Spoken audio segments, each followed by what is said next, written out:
Welcome to our channel 100% knowledge with success. Video देखने से पहले चैनल को सब्सक्राइब कीजिए और बेल आइकॉन दबाइए। गुड मॉर्निंग स्टूडेंट्स, मैं यश हुसैनी बीएससी सेकेंड ईयर की फ़िज़िक्स क्लास में आपका स्वागत करता हूं। आज हम सर्किट एनालिसिस यानी परिपथ विश्लेषण का एक नया टॉपिक पढ़ेंगे। क्या नोड विश्लेषण या नोडल एनालिसिस। नोड विश्लेषण और नोडल एनालिसिस की सहायता से किसी बिंदु पर वोल्टा और परिपथ में धारा का हम क्या करते हैं, करंट का मान ज्ञात करते हैं, यानी वोल्टेज और करंट को फाइंड आउट करते हैं। तो किस तरीके से हम धारा का मान ज्ञात करेंगे और वोल्टा का मान ज्ञात करेंगे, किसकी सहायता से, नोडल एनालिसिस की सहायता से। पहले इसका हम क्या कर लेते हैं, एक डेरिवेशन कर लेते हैं। डेरिवेशन मतलब तरीका देख लेते हैं। तो देखो ये हमारे पास क्या है, एक परिपथ है। बहुत बार इस परिपथ का हम अध्ययन कर चुके हैं। अब इसी परिपथ को हम किसकी सहायता से समझा रहे हैं, नोड विश्लेषण की सहायता से। मैंने आपको कई बार बताया है कि ये प्लस है, ये माइनस है, ये क्या है, सेल है। इस सेल से क्या बनती है, धारा या करंट। मान लो कितने एम्पियर की बन रही है, I1 एम्पियर की। ये जो धारा है ये जब आगे जाएगी तो इस पॉइंट पर कितने भागों में बट रही है, 2 भागों में बट रही है। और ये मान लो इधर जो धारा गई वो कितनी गई, I2, और इधर गई वो कितनी गई, I3 एम्पियर। जैसे यहाँ पर से 10 एम्पियर की आ रही थी, 6 एम्पियर की तो इधर चली गई, 4 एम्पियर की इधर। तो 6 को किससे व्यक्त किया है, I2 से, और 4 को I3 से। ये I2 धारा जब आगे जाएगी हमारे पास तो ये भी कितने भागों में बट जाएगी, 2 भागों में बट जाएगी। यहाँ तो गई नीचे, मान लो कितनी, I4 धारा, और यहाँ से आगे जो जाएगी वो I5 धारा। ठीक है, तो इस तरीके से हमने करंट को पहले क्या कर दिया, व्यक्त कर दिया। जब हम किससे कर रहे हैं, नोडल एनालिसिस से कर रहे हैं, नोड से कर रहे हैं। इसके बाद आपको क्या करना है, जब भी नोड विश्लेषण करना है तो इसमें एक संदर्भ बिंदु, रेफरेंस पॉइंट लेना पड़ेगा। ठीक है, क्या लेना पड़ेगा, संदर्भ बिंदु या रेफरेंस पॉइंट। तो देखो कहाँ लेंगे हम ये, यहाँ हम नीचे ले लेते हैं। अधिकतर जो क्वेश्चन होंगे उसमें नीचे ही मिल जाता है।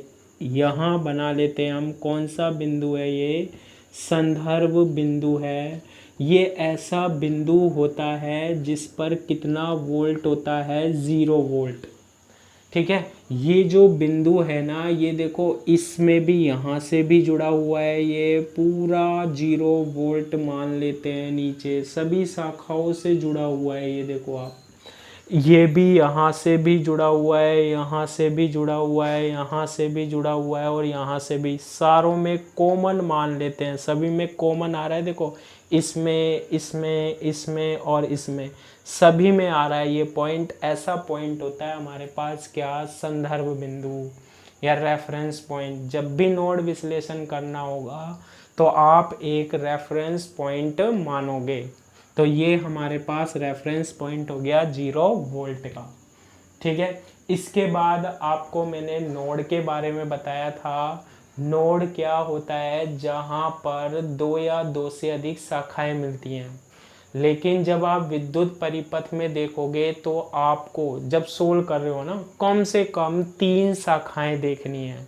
शाखाएं क्या होती है, ब्रांचेस क्या होती हैं, पहले भी बताया था। 2 बिंदुओं के बीच का वह भाग जिसमें धारा का मान समान होता है वो क्या कहलाती है, शाखा।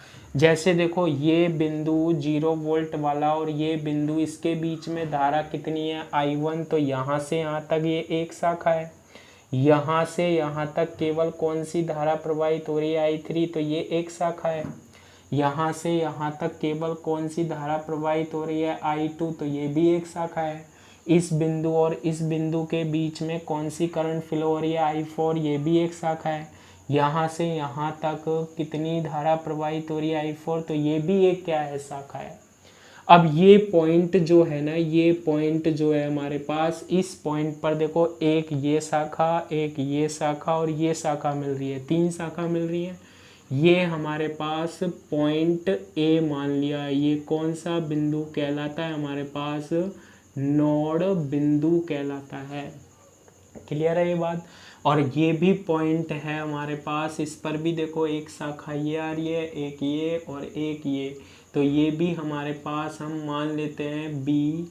ये भी क्या कहलाता है हमारे पास, नोड बिंदु कहलाता है। ठीक है, तो नोड बिंदु तो हम पहले भी पढ़ चुके थे कि कैसे जहाँ शाखाएं मिल जाती है वही नोड बिंदु होता है। अब नोड विश्लेषण कैसे करते हैं, देखो नोड विश्लेषण करने के लिए नोड बिंदुओं पर वोल्टता मानते हैं। ठीक है, माना क्या करेंगे, सबसे पहला काम, माना नोड बिंदु ए व बी पर क्या वोल्टता जो है हमारे पास वो कितनी है, VA व VB है। यानी कि इस बिंदु पर वोल्टता हम कितनी मान लेते हैं, VA मान लेते हैं, और B बिंदु पर वोल्टता कितनी मान लेते हैं, VB मान लेते हैं। कोई भी परिपथ जब भी आपको दिया होगा तो आप यही काम करोगे। तो नोड वोल्टता यहाँ तो क्या मान ली हमने, VA, और यहाँ पर क्या मान ली हमने, वोल्टेज कितनी मान ली, VB मान ली। ठीक है, इसके बाद हमें क्या करना है, सबसे पहले कितने नोड बिंदु हैं इसमें, 2 हैं, नोड 1 और नोड 2, है ना। तो सबसे पहले हम क्या लेते हैं, नोड, ठीक है, किसकी बात कर रहे हैं, A पर। ठीक है, अब आप नोड A पर देखो, ये जो नोड A है हमारे पास, ये नोड A है। ठीक है, नोड A, इस पर देखो I1 धारा तो कहाँ आ रही है, अंदर आ रही है, आ रही है या नहीं आ रही, आ रही है। I2 धारा क्या जा रही है, बाहर जा रही है A से, और I3 धारा भी कहाँ जा रही है, बाहर। हम नोड A पर क्या लगाएंगे, KCL लगाएंगे। कौन सा नियम है ये, किरचॉफ का प्रथम नियम, जिसे हम कौन सा नियम भी बोलते थे, धारा का नियम भी बोलते थे, वो लगाना है। वो क्या होता है कि किसी नोड पर कुल धाराओं का बीजगणितीय योग 0 होता है। जो धारा संधि की ओर आ रही है उसे तो कैसे लेंगे, धनात्मक। I1 कहाँ आ रही है, अंदर की ओर, तो धनात्मक। जो धारा संधि से दूर जा रही है, A से दूर कौन सी जा रही है, I2 और I3, उसे कैसी लेते हैं, ऋणात्मक, यानी -I2 माइनस क्या, I3। कुल धाराओं का बीजगणितीय योग कितना होता है, 0 होता है। हमें यहाँ पर किसका मान ज्ञात करना है, पहले VA और VB का मान ज्ञात करना है। इसको हम ऐसे भी लिख सकते हैं, I1 बराबर से क्या, I2 प्लस, या ऐसे लिख दो आप, I1 minus I2 minus I3 बराबर 0। अब हम I1 का मान निकालेंगे, I2 का मान निकालेंगे और I3 का मान निकालेंगे। ठीक है, अब देखो इससे ये हमारे पास क्या है, वोल्टता है। इस बिंदु पर कितना है, 0 वोल्ट। इस बिंदु पर भी कितना है, 0 वोल्ट। इस बिंदु पर भी कितना है, 0 वोल्ट। और इस बिंदु पर भी कितना है, 0 वोल्ट है। ठीक है, ये होता है हमारे पास कौन सा बिंदु, संदर्भ बिंदु। और वो हमने कहाँ माना है, नीचे। सारों पर 0 वोल्ट, इनके बीच में कुछ नहीं है, देखो यहाँ कोई भी अवयव नहीं है, तो ऐसा बिंदु मानना है आपको जब भी नोड विश्लेषण करो। ये 0 वोल्ट मान लिया ना।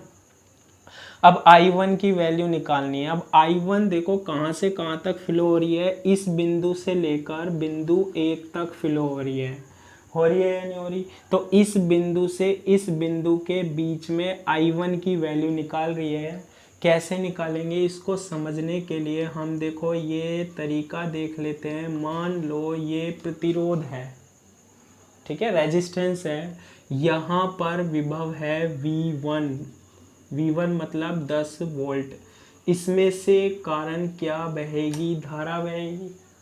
यहाँ पर कुछ हमारे पास क्या होगा 6 होगा, और मान लो यहाँ पर वोल्टता मिलेगी कितनी 7, कितनी मिलेगी 7 मिल जाएगी। 10 वोल्ट दे रहे हैं और V2 बराबर कितनी मिल गई हमारे पास 7 वोल्ट, क्योंकि प्रतिरोध का काम होता है 6 करना, है ना।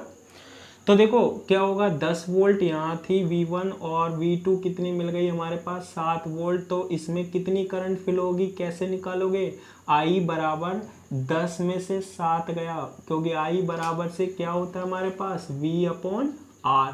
तो दो बिंदुओं के बीच में यहाँ 10 यहाँ 7, 10 में से 7 गए तो कितना 3/R, और 3 की जगह कैसे निकाला 3, V1 में से क्या घटा दो V1 माइनस V2/R से, यानी कि दो बिंदुओं के बीच में करंट कैसे निकलेगी, विभवांतर को घटा दो और किसका भाग दे दो, प्रतिरोध का भाग दे दो।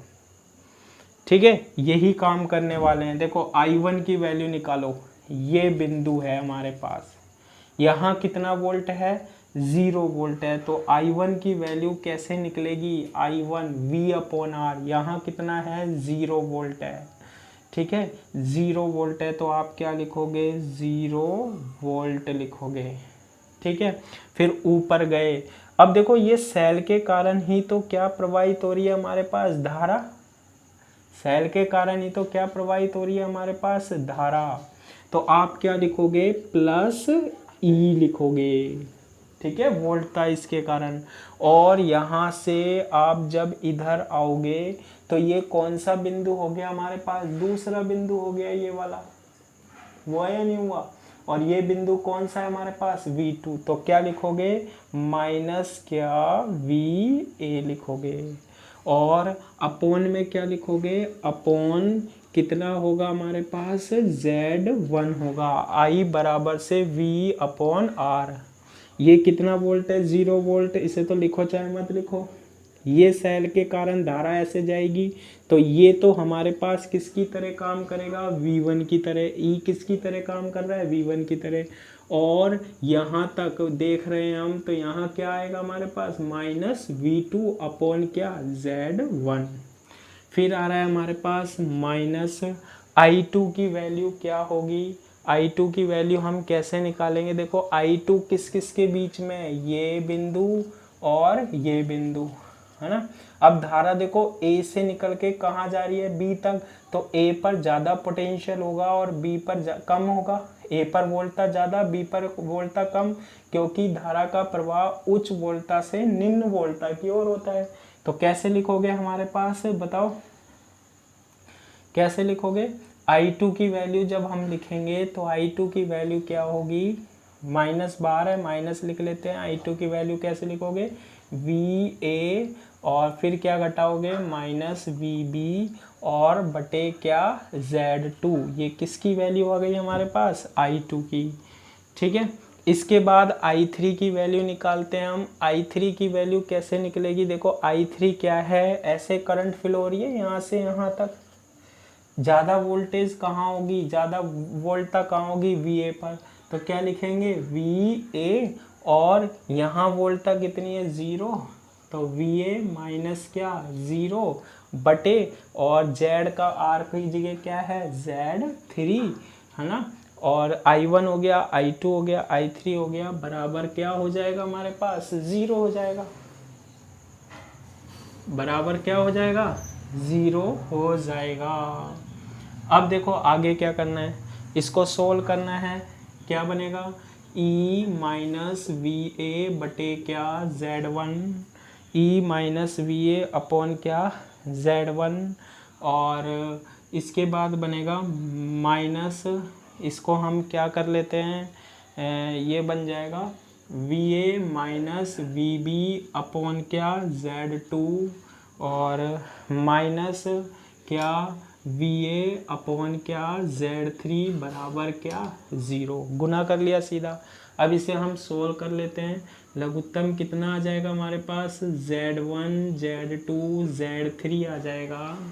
ठीक है, Z1 से Z1 कैंसिल, तो ये बनेगा Z2 Z3 और E माइनस क्या VA, फिर आ रहा है बाहर माइनस ठीक है, ये बन रहा है हमारे पास क्या, Z1 Z2 Z3, Z2 से Z2 कैंसिल हो गया, तो क्या बनेगा हमारे पास Z1 Z3 और VA माइनस क्या VB, और लास्ट Z3 से Z3 cancel, Z1 Z2 into क्या VA, और बराबर क्या हो जाएगा 0 हो जाएगा। और सोल्व कर लेते हैं हम इसे और सोल्व करते हैं, ये तो 0 हो जाएगा, इधर गुना कर लेते हैं, Z2 Z3 इंटू E, इसको माइनस आ रहा है, minus Z2 Z3 into VA, फिर इसको मल्टीप्लाई करते हैं minus Z1 Z3 into VA, ये माइनस इसे इधर मल्टीप्लाई करते हैं plus Z1 Z3 into VB, और minus Z1 Z2 into VA is equal to क्या 0। अब VA वाले एक तरफ ले लेते हैं हम, ये VA वाला है, ये VA वाला है और ये VA वाला है। तो ऐसे करते हैं, VA वाले को बराबर के बाद ले जाते हैं, ठीक है। तो क्या बनेगा, देखो VA इसमें से भी कॉमन आ रहा है, इसमें से भी आ रहा है और इसमें से भी आ रहा है, क्या क्या आ रहा है Z2 Z3 plus Z1 Z3 है ना, प्लस ये Z1 Z2 क्या आ रहा है बाहर VA आ रहा है, और एक ये VB वाले को भी बराबर के बाद ले जाएंगे, तो क्या बनेगा माइनस Z1 Z3 इंटू क्या VB, और बराबर से पहले क्या रख लिया मैंने Z2 Z3 इंटू क्या धर लिया हमने E रख लिया, Z2 Z3 इंटू E रख लिया, ठीक है। इसे दे देते हैं हम इक्वेशन नंबर क्या 1 दे दी, समीकरण नंबर क्या दे दी इसे हमने 1 दे दी, ठीक है। इक्वेशन नंबर क्या बन जाएगी हमारे पास 1 बन जाएगी। इतना काम हो जाएगा। ये काम कहाँ पर किया हमने, नोड ए पर। जब भी हम क्या करेंगे नोड विश्लेषण लगाएंगे। अब यही काम हमें कहाँ करना है, देखो नोड बी पर। कहाँ करना है, नोड बी पर ज्ञात करना है। नोड बी पर हम क्या लगाएंगे, वही सबसे पहले KCL लगाएंगे, किरचॉफ का प्रथम नियम। अब देखो इसमें धारा कौन कौन सी अंदर की ओर आ रही है, कौन सी बार I2 तो अंदर की ओर आ रही है, तो कैसी लेंगे हम, पॉजिटिव लेंगे। I4 कहाँ जा रही है, बाहर, और I5 भी बाहर, तो ये कैसी लेंगे I4 माइनस क्या I5, कुल धाराओं का बीजगणितीय योग क्या होता है, 0 होता है। अब I2 का मान देखेंगे, देखो I2 कहाँ से कहाँ फ्लो हो रही है, यहाँ से यहाँ तक, यानी VA ज़्यादा है किससे, VB से, तभी तो यहाँ से यहाँ तक गई है धारा, ठीक है। करंट जब भी तो फ्लो होगी ना उच्च विभव से निम्न विभव, तो ज़्यादा कौन सा होगा VA, और कम कौन सा होगा VB। यहाँ V1 ज़्यादा है किससे, V2 से, जब भी तो ऐसे करंट फ्लो हुई थी, है ना।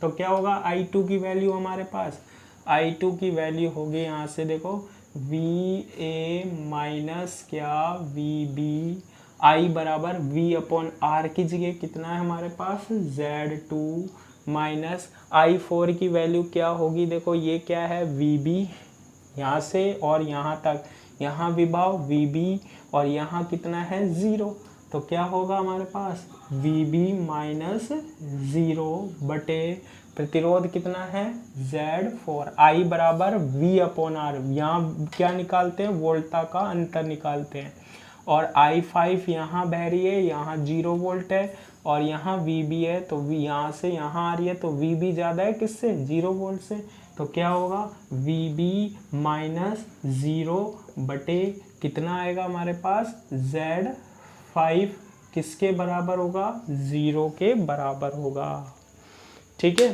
तो इस तरीके से हमने ये दूसरे पर नोड पर भी क्या लगा दिया, हमने KCL लगा दिया। अब हम इसे क्या कर लेते हैं, सोल्व कर लेते हैं। देखो कैसे सोल्व करते हैं। अब तो सिंपल इक्वेशन बन रही है हमारे पास।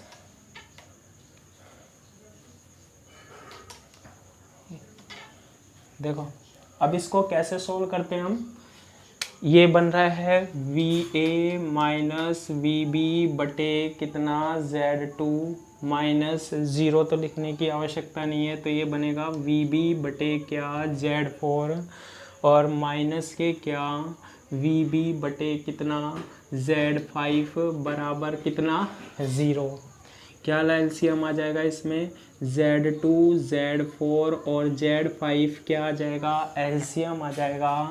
Z2 से Z2 कट जाएगा तो Z4 Z5 VA माइनस क्या बनेगा VB माइनस Z4 से Z4 कट जाएगा Z2 Z5 into VB minus Z5 से Z5 पर गुना होगा Z2 Z4 इंटू VB बराबर क्या आ जाएगा 0 आ जाएगा। Z5 से Z5 उठ गया, ये तो हो जाएगा 0, तो क्या बनेगा देखो Z4 into Z5 into VA minus गुना कर लो इसे Z4 into Z5 into VA minus Z4 into Z5 into VB minus Z2 into Z5 into VB minus Z2 into Z4 into VB बराबर 0। अब VA को अलग कर लो, VA केवल एक ही है, कौन सा Z4 Z5 इंटू क्या VA माइनस देखो तीनों में से कॉमन आ रहा है और क्या कॉमन आ रहा है VB, तो क्या बनेगा ब्रैकेट में Z4 Z5 माइनस कॉमन ले लिया प्लस हो जाएगा अंदर Z2 Z5 plus Z2 Z4 और बाहर क्या आएगा VB बराबर क्या 0 और इसे दे देते हैं हम इक्वेशन नंबर 2। अब देखो कल जो इक्वेशन बनी थी ना हमारे पास मैथ की, वो बनी थी किसमें I1 और I2 में, और मैंने सोल्व करने का तरीका बताया था जब 2 बनती है तब भी और जब 3 इक्वेशन बनती है तब भी। ठीक है, तो यहाँ देखो ये VA है, Z1 Z2 Z3 के मान आपको गिवन होंगे, E का मान भी आपको दिया होगा, Z1 Z2 Z3 Z4 Z5 और E की वैल्यू आपको क्वेश्चन में दी होगी। ठीक है, तो यहाँ से कौन कौन से बच जाएंगे VA और VB, इसमें भी कौन सा बचेगा VA और VB, जैसे कल कौन सा बच रहा था I1 और I2 बच रहा था। ठीक है, तो जैसे मैथ में सोल्व करते हैं VA का मान निकाल कर समीकरण 2 में रख देना, जैसे x y की समीकरण सोल्व करते हैं मैंने बता भी दिया कैसे करते हैं, 2 का भी और 3 का भी। तो जब हम समीकरण क्वेश्चन में हम करेंगे भी नहीं, समीकरण 1 व 2 का क्या करते हैं हल करते हैं। ठीक है, 1 व 2 का हल करते हैं तो ठीक है नोड वोल्टता VA व VB ज्ञात हो जाती है, यानी कि बिंदु A पर कितनी वोल्टता है और बिंदु B पर कितनी वोल्टता है, इसका मान हम क्या कर लेते हैं ज्ञात कर लेते हैं। ये चीज़ ध्यान रखनी है। ठीक है, बिंदु A पर नोड वोल्टता मिल जाएगी और बिंदु B पर भी क्या मिल जाएगी नोड वोल्टता मिल जाएगी। फिर हमने अलग अलग शाखाओं में धारा मानी थी 5 धारा, I1 I2 I3 I4 और I5, उसका मान भी ज्ञात कर सकते हैं। देखो कैसे ज्ञात कर सकते हैं, अब आप इसमें देखो I1 क्या है, I1 मैंने यहाँ से रिप्लेस करा था किसको, इसको किया था ना, I1 किसके रिप्लेस किया था, देखो I1 देखो क्या था हमारे पास, धारा भी तो ज्ञात कर सकते हैं हम। देखो I1 क्या था, I1 की वैल्यू ये लिखी थी ना क्या E माइनस VA बटे क्या Z1, E की वैल्यू गिवन होगी, Z की वैल्यू भी क्वेश्चन में दी होगी, VA का मान हम क्या करेंगे यहाँ से निकाल ही लेंगे और इसमें रख देंगे, तो किसका मान आ जाएगा I1 का मान आ जाएगा। I2 का मान भाई कैसे ज्ञात करेंगे, I2 क्या है देखो VA माइनस VB बटे Z2, VA माइनस VB बटे Z2, ये माइनस नहीं लेना है, ये KCL के कारण आया है। तो ये I2 की वैल्यू है, ये वाली I2 की वैल्यू है। VA का मान हमने ज्ञात कर लिया, VB का मान हमने ज्ञात कर लिया, Z2 का मान दिया होगा तो धारा I2 भी हम क्या कर लेंगे, ज्ञात कर लेंगे।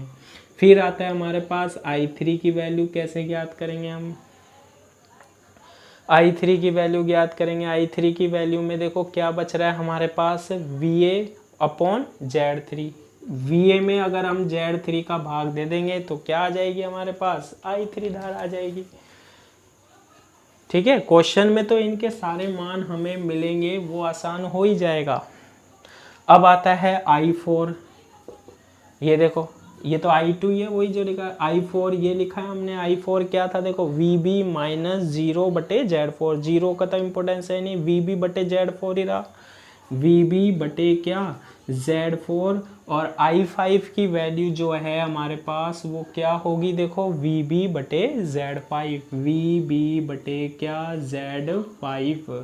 तो इस तरीके से हम क्या भी फाइंड आउट कर लेंगे, करंट फाइंड आउट कर लेंगे, किसकी हेल्प से, नोड विश्लेषण की हेल्प से। ठीक है, कल की क्लास में हम इस पर आधारित क्या करेंगे, न्यूमेरिकल करेंगे, क्वेश्चंस करेंगे इस पर बेस्ड। इसको अच्छे से पढ़ लीजिएगा। आज के लिए इतना ही, थैंक यू।